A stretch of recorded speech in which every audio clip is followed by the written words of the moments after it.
जब आप इस जगह पर पहुंचेंगे तो आपके साथ हरी भरी वादियाँ चलने लगेंगी।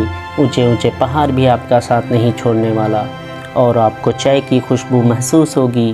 तो आपको ये समझ लेना चाहिए आप वेस्ट बंगाल की सबसे खूबसूरत जगह दार्जिलिंग में घूम रहे हैं।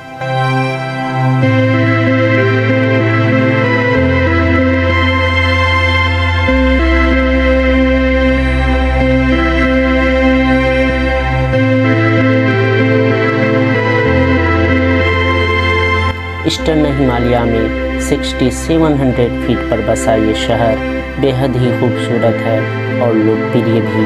भारत का सबसे ऊंचा रेलवे स्टेशन घूम शहर के बीच एक अलग ही रुतबा रखती है, जो आपको यहाँ के टॉय ट्रेन में सिलीगुड़ी तक छोड़ेगी और फिर सिलीगुड़ी से दार्जिलिंग का सफ़र में भी आपका साथ निभाने को हमेशा तैयार मिलेगा। इस पर चलने वाले ट्रेन को छोटे ट्रैक के कारण टॉय ट्रेन नाम दिया गया है, जिसमें स्टीम इंजन लगा हुआ है, जो आज भी बड़ी तेज़ी से मुसाफिरों को अपनी मंजिल तक छोड़ती है। आप ये ना समझिए टॉय ट्रेन सिर्फ बच्चों के लिए है। इस ट्रेन पर बड़े भी बेहतरीन नज़ारों के साथ अपनी मंजिल की तरफ तेज़ी से भाग रहे होते हैं।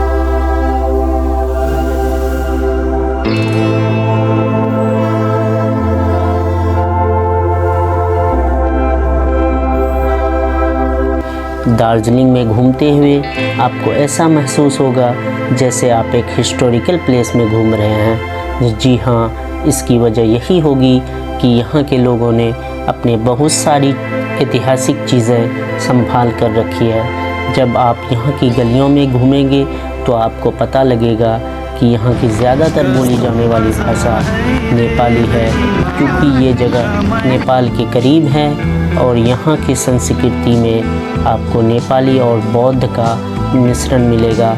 दार्जिलिंग की गलियों में घूम रहे होंगे तो आपको एक एहसास होगा शायद हमसे कुछ चीज़ें छूट रही हैं, और वो ये कि यहाँ की चाय का टेस्ट। दार्जिलिंग की चाय दुनिया की बेहतरीन चाय में से एक है, और जब आप इसके हिस्ट्री में जाएंगे तो आपको पता लगेगा कि ब्रिटिश टाइम के दौरान अंग्रेज़ों ने चाय का उत्पादन शुरू किया था, और यहाँ की ऊंचाई और इन्वायरमेंट की वजह से क्वालिटी बहुत ही अच्छी होती है, जिसके वजह से यहाँ की चाय पूरी दुनिया में मशहूर हो गया।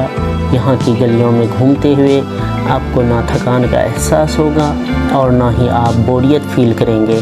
शानदार नज़ारों के साथ मॉल रोड की वॉकिंग और फिर सेल्फी का बैकग्राउंड आपके चेहरे को देखकर मुस्कुरा रहे होंगे।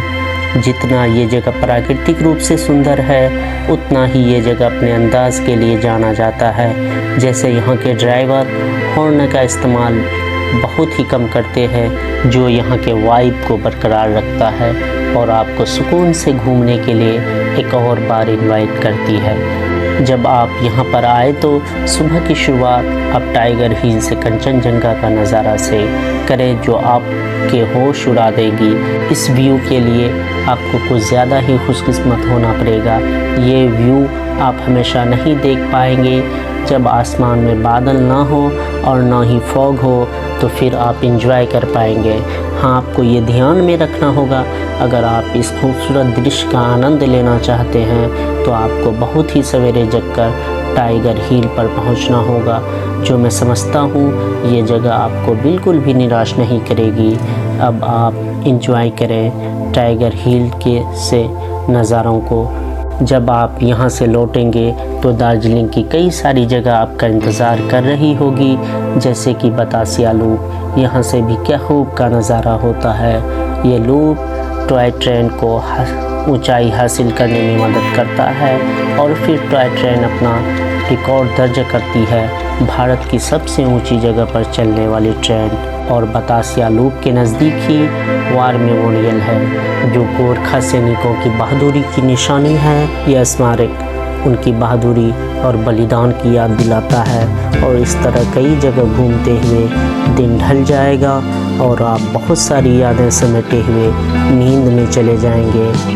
हाँ, ज़रा सुनिए और ठहरिए, कुछ बातें आपको याद रखनी होगी। दार्जिलिंग घूमने के लिए आप अक्टूबर से नवंबर या फिर मार्च से मई के महीने में जा सकते हैं, जब मौसम सुहावना होता है और नेचुरल ब्यूटी अपने चरम पर होती है। जब भी आप दार्जिलिंग जाएं, अपने साथ कैमरा या स्मार्टफ़ोन ले जाएं, खूबसूरत नज़ारों को कैद करने के लिए। अगले वीडियो तक के लिए अलविदा और बहुत शुक्रिया।